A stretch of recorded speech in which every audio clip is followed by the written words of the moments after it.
यह भाषण बाबा साहेब अंबेडकर हिंदी वॉल्यूम 40 का पृष्ठ संख्या 499 और विषय संख्या 351 है।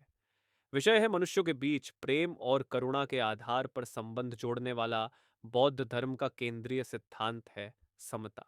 दिनांक 25 नवंबर 1956 के दिन शाम को सारनाथ के मूलगंध कुटीर विहार के मैदान में महाबोधि सभा द्वारा बाबा साहेब अंबेडकर के स्वागत में एक कार्यक्रम का आयोजन हुआ। शुरू में मंगलाचरण हुआ। इसके बाद लद्दाख के लामा लोबजंग ने बाबा साहेब अंबेडकर को खद्य यानी वस्त्र भेंट किए। फिर वाराणसी की 18 संस्थाओं ने उन्हें फूल मालाएं अर्पित की।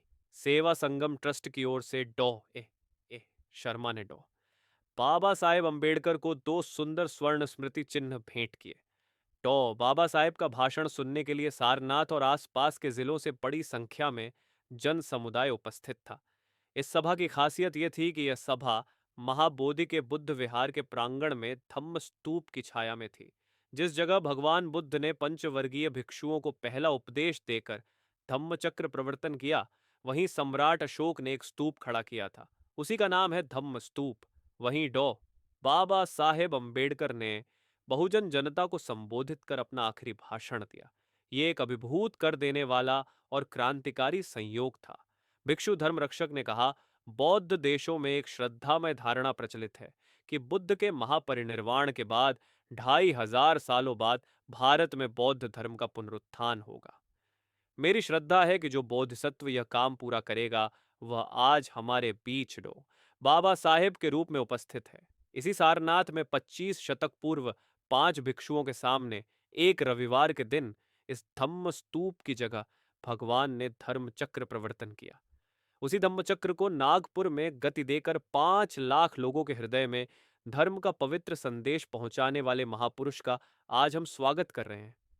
चारों ओर भक्तिभाव से ओतप्रोत प्रशांत और पवित्र वातावरण था। लंका, तिब्बत, ब्रह्मदेश, जापान आदि देशों के कुछ लामा, भिक्षु और उपासक भी उपस्थित थे।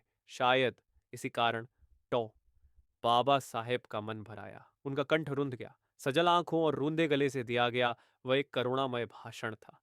बाबा साहेब का वह अंतिम संदेश साबित हुआ। स्वागत का उत्तर देते हुए बाबा साहेब ने कहा, लंबी यात्रा के कारण मुझे थोड़ी थकान है। मैं यहाँ केवल आपसे स्वागत में मिलने वाली फूलमाला पाने के लिए आया था, लेकिन मुझसे मिलने की जो उत्सुकता और आस्था आपने दिखाई है, उसके बदले में आपसे कुछ शब्द कहना मेरा कर्तव्य है। आप में से कई लोगों को अस्पृश्य माना जाता है। भगवान बुद्ध के समय में अस्पृश्यता नहीं थी। सांस्कृतिक स्तर पर कमतर जमातें उस जमाने में भी थीं, लेकिन उन्हें अस्पृश्य नहीं माना जाता था। अस्पृश्यता का यह श्राप पिछले 1500 सालों से है और इसके लिए जिम्मेदार है हिंदू धर्म।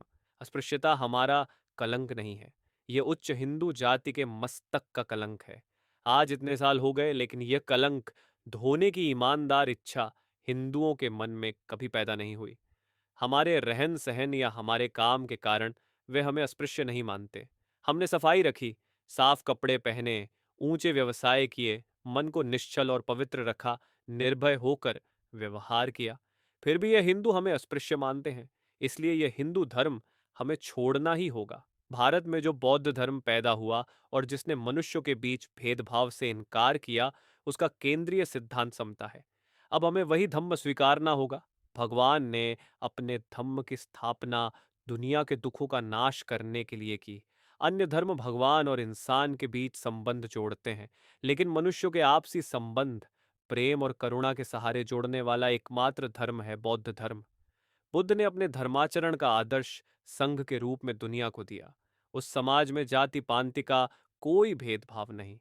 जैसे समंदर में मिलने वाली नदी समंदर के साथ एक सार हो जाती है, वैसे ही बुद्ध के संघ में जातियां समाप्त होकर एक रूप हो जाती है।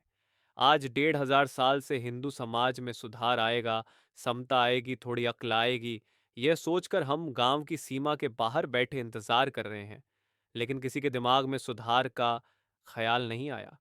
उलटे धर्म के नाम पर हमारे साथ अन्याय अत्याचार होने लगे। कोई कहते हैं कि समता भारत के लिए अज्ञात थी। पिछली शताब्दी में ही यहाँ समता के बारे में कानाफूसी शुरू हुई है। हो सकता है धीरे धीरे हिंदू धर्म में भी सुधार आएगा और वह समता को स्वीकार करेगा। लेकिन हिंदू धर्म में सुधार आएगा, ये केवल एक भ्रम है।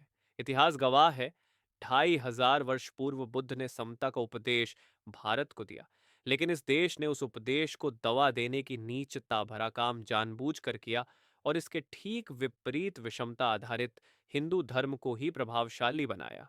जब तक हिंदू धर्म का पालन होता रहेगा, इस देश से सामाजिक विषमता हटेगी नहीं। हिंदू धर्म भले ही बौद्धिक स्तर पर कितने भी उदात्त सिद्धांत घोषित करें, लेकिन उसका आचरण वर्ण, जाति, पांति और स्पृश्य अस्पृश्यता जैसी विषमता भरी व्यवस्था से ही चलता है। चातुर्वर्ण उसकी रीढ़ है। इसलिए हिंदू धर्म का त्याग करने के अलावा आपके पास कोई दूसरा रास्ता नहीं है। आप बौद्ध होंगे तो दुनिया में आपको बंधु मानने वाले कुछ लोग मिलेंगे।